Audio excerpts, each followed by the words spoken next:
అంచనాలు నిజమయ్యాయి. ఊహాగానాలకు full stop పడి వార్తలు నిజమయ్యాయి.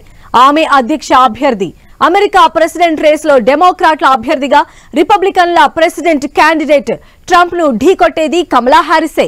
ఇప్పటికే వైస్ ప్రెసిడెంట్ గా ఉన్న కమలా హ్యారిస్ వచ్చే ఎన్నికల్లో అధ్యక్ష అభ్యర్థిగా పోటీ చేయడం కన్ఫర్మ్ అయిపోయింది. హ్యారిస్ రేస్లోకి వచ్చినప్పటి నుంచి ట్రంప్ లో కలవరం మొదలైంది. ఎలాగైనా గెలిచేందుకు ఎత్తుకు పై ఎత్తులు వేస్తున్నారు ట్రంప్. మతం స్థానికతను బేస్ చేసుకుని ఓటర్లను రెచ్చగొట్టే ప్రయత్నం మొదలుపెట్టారు. మరోవైపు కమలా హ్యారిస్ తో డిబేట్ కు ఓకే చెప్పారు ట్రంప్. అమెరికా అధ్యక్ష రేసులో ఎవరెంత దూరం? ట్రంప్ గెలుపు అవకాశాలు తారుమారయ్యాయా? ప్రెసిడెంట్ గా కమలా హ్యారిస్ వైట్ హౌస్ లో అడుగు పెట్టడం ఖాయమేనా?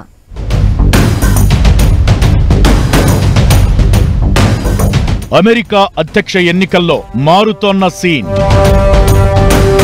డెమోక్రాట్ల అభ్యర్థిగా కమలా హ్యారిస్ పేరు ఖరారు. ట్రంపులో కలవరం, కొత్త టర్న్ తీసుకుంటున్న ప్రచారం. అందరి దృష్టి అమెరికా అధ్యక్ష ఎన్నికలపైనే. అందులోనూ అందరూ మాట్లాడుకునేది డెమోక్రటిక్ పార్టీ అధ్యక్ష అభ్యర్థి కమలా హ్యారిస్ గురించే. అమెరికా అధ్యక్ష ఎన్నికల రేసులో సెంటర్ ఆఫ్ అట్రాక్షన్ గా మారిన భారత సంతతికి చెందిన కమలా హ్యారిస్ ట్రంప్కు కంటి మీద కునుకు లేకుండా చేస్తున్నారు.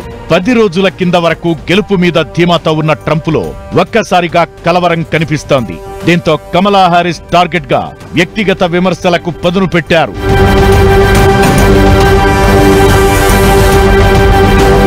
అగ్రరాజ్య అధ్యక్ష ఎన్నికల రేసు రోజురోజుకు ఇంట్రెస్టింగ్ గా మారుతోంది. గతంలో ఎప్పుడూ లేనంతగా ఈసారి రోజుకో అప్డేట్, ఉత్కంఠ రేపుతున్న ప్రచారంతో టాక్ ఆఫ్ ది వరల్డ్ గా మారాయి యుఎస్ పోల్స్. ఎన్నికలకు ఇంకా 3 నెలల సమయముంది. ఇప్పటికే ప్రచార హోరు, విమర్శల జోరు పీక్ లెవెల్ కు చేరుకుంది. డెమోక్రాట్ల తరపున జో బైడెన్ తప్పుకోవడం, కమలా హ్యారిస్ రేసులోకి రావడం, ఆమె అభ్యర్థి అని తేలిపోవడం చకచకా జరిగిపోయాయి. కమలా హ్యారిస్ ఇప్పటికే యుఎస్ వైస్ ప్రెసిడెంట్ గా ఉన్నారు. ఆసియా అమెరికన్ అయిన హ్యారిస్ ట్రంప్ను ఢీకొట్టడంలో తగ్గేదలే అంటున్నారు. బైడెన్ తప్పుకున్న తరువాత ఆమె అభ్యర్థి అని అందరికీ తెలుసు. ఇప్పుడున్న పరిస్థితిలో డెమోక్రాట్లకు ప్రత్యామ్నాయం కూడా లేదు. అందుకే 3-4 నేతలు పోటీ పడినా డెమోక్రటిక్ పార్టీ ప్రతినిధులు తమ అధ్యక్ష అభ్యర్థిగా కమలా హ్యారిస్ కే మద్దతు పలికారు. డెమోక్రటిక్ పార్టీ తరపున అధ్యక్ష అభ్యర్థిగా నిలిచేందుకు అవసరమైన ఓట్లను వర్చువల్ మీట్ లో సాధించారు కమలా హ్యారిస్. డెమోక్రాట్ల అభ్యర్థిగా అధికారికంగా ఖరారవడాన్ని గౌరవంగా భావిస్తున్నట్లు కమల తెలిపారు. నవంబర్ 5న జరగనున్న ఎన్నికల్లో రిపబ్లికన్ పార్టీ అభ్యర్థి మాజీ అధ్యక్షుడు డొనాల్డ్ ట్రంప్తో ఆమె అమీతుమీ తేల్చుకోనున్నారు. అగ్రరాజ్య చరిత్రలో ఓ భారతీయ అమెరికన్ అమెరికా అధ్యక్ష ఎన్నికల బరిలో దిగుతుండడం ఇదే ఫస్ట్ టైం. బైడెన్ తప్పుకున్న తరువాత కమలా హ్యారిస్ ను ఓడించడం ఈజీ అన్న ట్రంప్ ఎన్నికల రేసును మార్చే ప్రయత్నం చేస్తున్నారు. కమలా హ్యారిస్ తో ఓపెన్ డిబేట్ కు రెడీ అని ప్రకటించారు. వచ్చే నెలలో వీరిద్దరి మధ్య డిబేట్ జరగనుంది. ఫాక్స్ న్యూస్ సెప్టెంబర్ 4న నిర్వహించే ఈవెంట్ లో కమలా హ్యారిస్ తో డిబేట్ కు ఒప్పుకున్నారు. గతంలో బైడెన్ తో జరిగిన చర్చలోని రూల్స్ అన్ని దీనికి వర్తిస్తాయని ప్రకటించారు. అయితే ఈ డిబేట్ కు కండిషన్స్ కు హ్యారిస్ అంగీకరించారా లేదా అన్న దానిపై స్పష్టత లేదు. కమలా హ్యారిస్ ట్రంప్ మధ్య డిబేట్ జరిగితే ఈసారి ఎన్నికల్లో అధ్యక్ష అభ్యర్థుల మధ్య జరగనున్న రెండో డిబేట్ కానుంది. కాబట్టి ఎవరు గెలుస్తారు అనేది రోజు రోజుకు ప్రజాభిప్రాయాల్లో మార్పులు వస్తూ ఉంటాయి. అది ఇంటర్నల్గా డెమోక్రటిక్ విధానాలు ఏమిటి, లేక రిపబ్లికన్ యొక్క విధానాలు ఏమిటి, తర్వాత ఇద్దరు అభ్యర్థిత్వం యొక్క ప్రవర్తన ఏమిటి, తర్వాత అంతర్జాతీయంగా ఏ ఏ దేశాల ఎడల ఏ విధానాలు అనుసరిస్తారు, డెమోక్రటిక్ విధానాలు ఏమిటి లేదా రిపబ్లిక్ విధానాలు ఏమిటి, ఇటువంటి వాటిని బట్టి ప్రజాభిప్రాయ సేకరణ జరుగుతూ ఉంది. రోజు రోజుకు పాపులారిటీలో తేడా వస్తుంది. ఇక ఎన్నికల ప్రచార సభల్లో కమలా హ్యారిస్ పై నోరు పారేసుకుంటున్నారు ట్రంప్.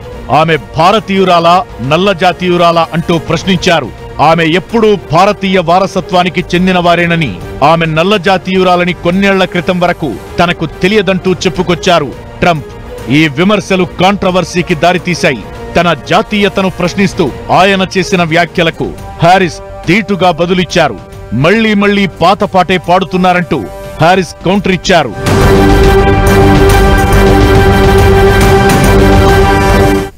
అమెరికా అంటేనే వరల్డ్ టాప్ మోస్ట్ కంట్రీ. ఆ దేశంలో ఎన్నికలంటే సంథింగ్ స్పెషల్.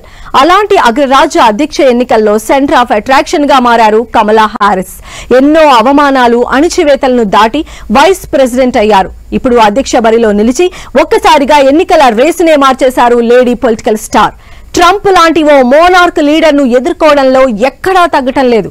అమెరికా హిస్టరీలోనే ఇప్పటి వరకు మహిళలు అధ్యక్ష పీఠంలో కూర్చోలేదు. అందుకే ఈసారి కమలా గెలవాలని, తొలి ఆసియా అమెరికన్ అధ్యక్షురాలిగా గెలిచి చరిత్ర సృష్టించాలని కోట్లాది మంది భారతీయులు కోరుకుంటున్నారు. అసలు కమలా ముందున్న సవాళ్లేంటి? ట్రంప్ ను ఢీకొట్టి గెలిచే సత్తా ఆమెలో ఉందా?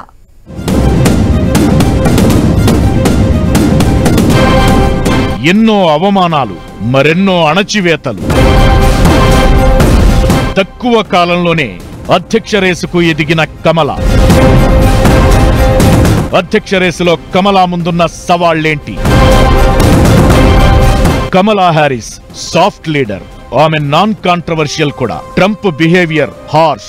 అతను మోనార్క్. ట్రంప్ ఎత్తులు, రాజకీయ వ్యూహాలకు అంతే ఉండదు. అలాంటి టాప్ లీడర్ ను ఢీ కొడుతున్నారు కమలా హారిస్. ప్రజాసేవ ద్వారా ఎదిగిన హారిస్ భవిష్యత్ అమెరికా అభివృద్ధిని తన ప్రచారంలో ఆవిష్కరించే ప్రయత్నం చేస్తున్నారు. ట్రంప్ మాత్రం స్థానికతే ఎజెండాగా అమెరికన్లలో సెంటిమెంటును రెచ్చగొట్టి మతం, ప్రాంతీయత ఆధారంగా ఓటర్లను విభజించే కుట్రలు స్టార్ట్ చేశారు. కమలా హారిస్ తల్లి భారత మూలాలున్న వ్యక్తి. తండ్రి కరేబియన్, జమైకా సంతతికి చెందినవాడు. దీన్నే ఇప్పుడు ప్రచార అస్త్రంగా వాడుకుంటోంది రిపబ్లికన్ పార్టీ. శ్వేత జాతీయుల డామినేషన్ ఎక్కువగా ఉండే అమెరికాలో ఆమె అభ్యర్థిత్వంపై రిపబ్లికన్లు ప్రచారం మొదలుపెట్టారు. అసలు కమలా హారిస్ కు యుఎస్ ను పాలించే అర్హత లేదంటూ గొంతెత్తుతున్నారు డొనాల్డ్ ట్రంప్. కమలా హారిస్ యూదులకు వ్యతిరేకమని, ఆమెకు పిల్లలు లేరని, హారిస్ ఎడ్యుకేషన్ క్వాలిఫికేషన్ పై ఇలా ఏది తోస్తే దాన్ని ఎజెండాగా పెట్టుకుని క్యాంపెయిన్ చేస్తోంది రిపబ్లికన్ పార్టీ.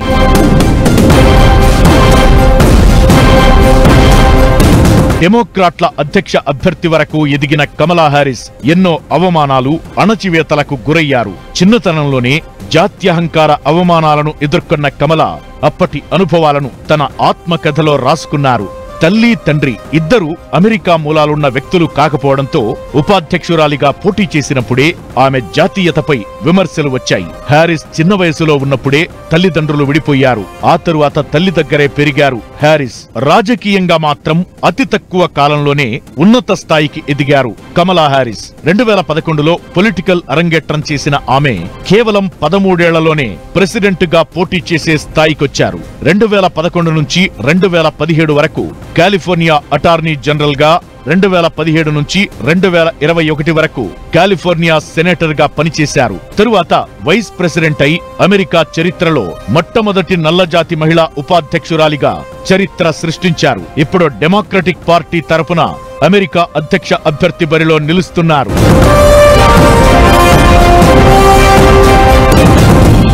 మీడియాలో కమలా హారిస్ కు పెద్దగా ఎక్స్పోజర్ లేదు. అదే ఆమెకు మైనస్ తప్ప పెద్దగా వ్యతిరేక అంశాలేం లేవు. నాన్ కాంట్రవర్సీ క్యాండిడేట్ కూడా. ట్రంప్ తో ఢీ అంటే ఆమెకు అంత ఈజీ ఏం కాకపోవచ్చు. సేమ్ టైం రిపబ్లికన్ పార్టీ సిద్ధాంతాలు కమలాకు సవాల్గా మారాయి. స్థానికత ఆధారంగా ప్రతి దాంట్లో అమెరికన్లకే మేలు జరగాలన్నది ఆ పార్టీ లైన్. అయితే అగ్రరాజ్యం అన్ని వర్గాల నివాస ప్రాంతంగా ఉండాలన్నది డెమోక్రాట్ల లక్ష్యం. ఈ అంశాలతో పాటు లోకల్ సెంటిమెంటును రెచ్చగొట్టి హారిస్ ను, ఆమె జాతీయతను టార్గెట్ చేసి గెలవాలని ట్రంప్ వ్యూహాలు రచిస్తున్నారు.